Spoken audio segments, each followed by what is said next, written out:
everybody loves listing properties, but I surely did. I love taking at least 10 to 12 a month for many years. And the reason I love listing so much is that my competition literally was working for me. I mean, if a property was listed through MLS, you've got a huge team out there that have more buyers than I could handle at any one time. So my job was to make the listings really stand out. So here are a couple of the ideas I used, and I found them to be extremely successful in helping me get listings sold no matter what the mood of the marketplace was at any one time. Well, the first one is choose your listings well. I know there are sometimes we feel like we just need to list about anything for any price just to have some listings. And our strategy is hoping that they sell. Well, that's your first mistake. Like any good professional, only take those properties that are priced right and work with people you like and enjoy a good professional relationship with as sellers. Now, if they're high maintenance before you list, they are generally more demanding later. So identify properties in an area you have great confidence and expertise, and only choose to work with property owners who are motivated and who are willing to work with you.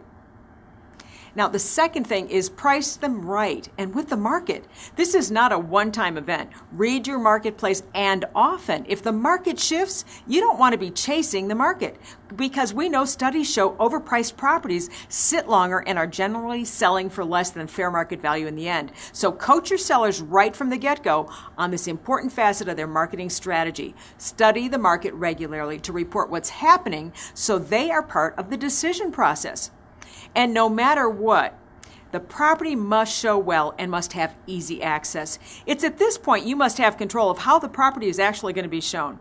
Nothing is more frustrating than investing your time and your money only to have a prospective buyer unable to see that property that day because it's a bad hair day for the owner. Just remember, when there are plenty of properties on the market, if your listing is hard to show, the buyers will just move on to the many other choices available. And number 4 is don't insult your sellers, but insist that they make particular improvements before you begin investing your precious money and time to market the property. Who wants to buy a property that's messy or smells bad or needs fresh paint? Unless you're selling distressed properties, your listing becomes your house. So if your sign is on that property, it must guarantee that it's in tip-top shape from the curb to the kitchen.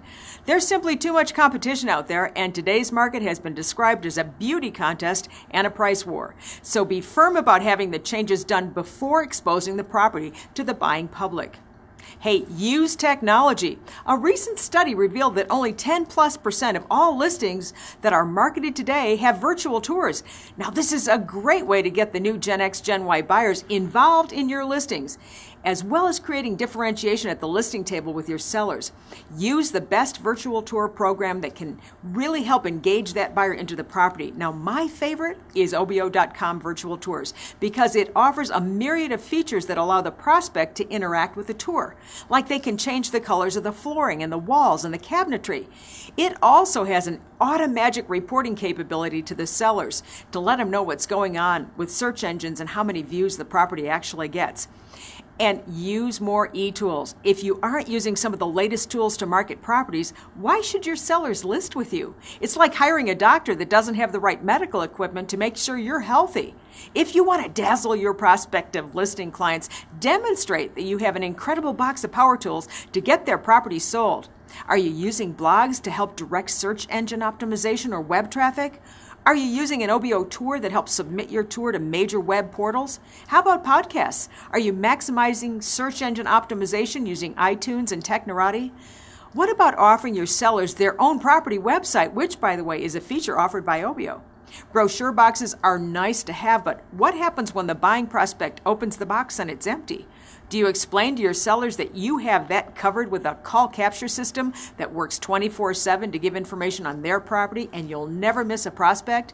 You know, it's been said that in order to last in real estate, you need to list to last. Now, there are a million ways to win that listing and get it sold, so grab a few of these great ideas and take more of your listings to sold.